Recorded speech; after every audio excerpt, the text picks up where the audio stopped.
So, hi, it's me, Denny Daniel, and I'm here with... Kasia. Mateo. Noel.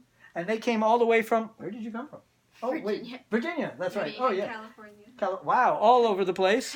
Yeah, they flew in just for the Museum of Interesting Things, and they're going back in an hour. And they were here for a week, learning every single thing in the room. And now... they're going to open up one of these 3 packages. So I've got these 3 packages, and I do this like a 42nd Street shell game. Now, when I was a kid, I remember the 42nd Street shell games. A guy would show up, open up a table like this, and he had 3 shells. And underneath one shell was a quarter. And he would mix up the shells like this, and you had to guess which one had the quarter, and you would win something. The only difference here is I don't have 3 shells. There isn't a quarter under any of my boxes, and you win nothing. So ethically, it's exactly like a 42nd Street New York shell game, isn't it? Yeah. The only similarity is this. I am going to mix up the boxes. So this is me mixing up the boxes. Are you guys confused? Probably. Probably isn't enough. Are you guys confused? Yes. Okay. Yes. Good answer. Okay, so I have 3 packages. Each one pick a package. Excellent. Excellent. Excellent. Click on the cards. There you go. Oh, this is from eBay. Don't say where it's... What? I have to add, don't say where in any way, shape, or form where it's from, because it doesn't matter. No, Some are and some aren't. You recycle the bags, right? Everything. I'm like crazy about recycling. Yeah, I recycle tiny little, how do you say, gear? Do you help there? Gear. Do you know it? The what? I thought you knew gear. Gear? Those are cards. Oh. Those are, no. Oh, this is funny. And you're Jewish? No. Oh, you're not? Oh, okay. Because this is a Christmas Carol. So this is perfect. Find some of that in my... That's funny. You opened up a Christian, the Christmas Carol on Christmas, just around Christmas. This is perfect. So that you would definitely met. So this is what you would have shown your kids. This is like Blockbuster video for back then. You buy it on a 16mm film. Oh, I wish you'd opened this earlier because I could have played this last night. I actually wanted to play it. I was looking for it. And I couldn't find it. I was like, I know I got the Christmas Carol with the original guy. That's the original one, right? Yeah.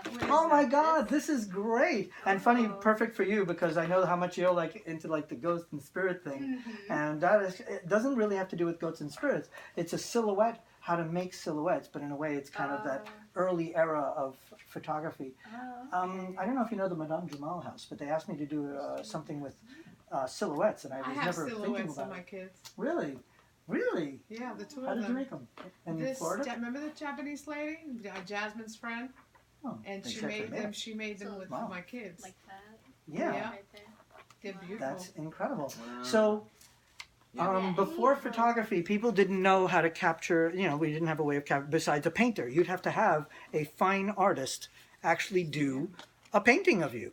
And it was expensive to do an oil painting of someone. It's amazing. So people would make silhouettes as a way of capturing, you know, their loved one. And the silhouette thing was popular in the late 1700s, early 1900s, because someone invented some sort of machine where you would be behind a sheet of paper and they would trace you, and then there would be another mechanical machine that would retrace it smaller.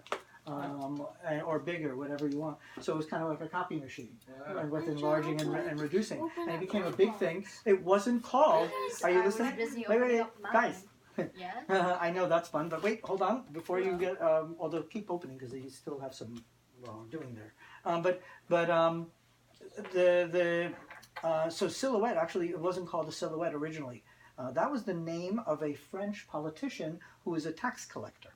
Okay. And the rich didn't like him because he collected lots of taxes from them. So they got really angry at him. Now, the silhouette was considered lowbrow compared to oil paintings. Because oil paintings were the way to go. And photography didn't exist yet. It was right before photography, which started in 1839. So late 1700s, early 1800s, this was popular. So why did they name it after this tax guy? Because they didn't like him, and this was his hobby.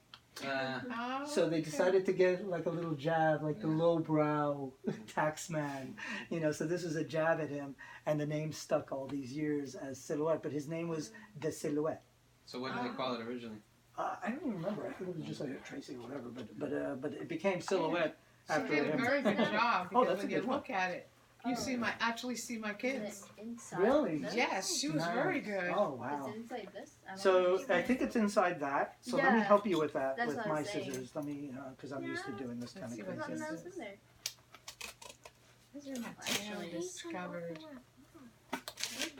Room. As you can tell, I've done this a few times. Yeah, I can see that. Do, do, do, do. Do you know that if you have a box cutter in your car and a cop stops you, he Yeah, give they you a consider fine or it. could go to jail? I did not know that. Yes, Dad told me that because he had a client. I didn't know that. Wow. I guess he had to defend him. Hmm. Yeah, who went to court. Wow. Isn't that Wow, this ridiculous? is really hard. But it was his Like, job even with to all have of to this- open up the boxes. Well, you know, he left work and he forgot Did about you get the a box cutter. record? Oh, okay. Oh. So, okay, I'll let you guys open up and find out what that is. It must be very fragile and very old. Very If it's- carefully. packed Ooh, it that is nicely. old. Really? Usually I can tell by now, but I still can't. Let me see. Oh, this is, because it's not on the right side. This is a very interesting Flashmatiic. the operating guide of the Flashmatic remote control. These are the first remote controls in 1955. Hold that.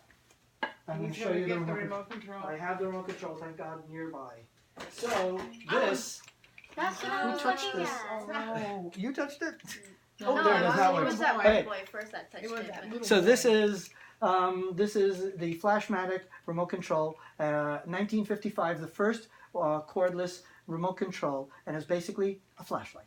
So you would aim your flashlight at the television on one side to change the channels, on the other side to maybe move the to turn it on and off. But here's the funny part: when the sun would shine through your windows, it also changed the channels and turned the TV off. It drove people crazy. And when you turned the lights on in the house, I found out it also drove people, the TV crazy. So yeah, it was very popular for being unpopular. The Flashmatic So remote you can control. use any flashlight.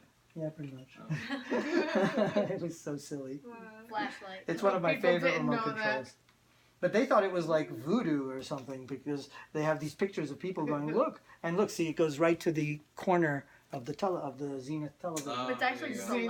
light. My mother had a And Zenith. when I have this thing without the operating guide, I always tell people, "What is this?" And they go, "I don't know." And they go, "A flashlight." That's what that And I kid go, said. "It's not just a flashlight; it's for a TV." And they're like, "A TV?" And it takes people forever to guess it's a remote control because why would you think a flashlight? But yeah, that's a really cool. This is going to be a star of the show, and it'll show me all the ways this thing works.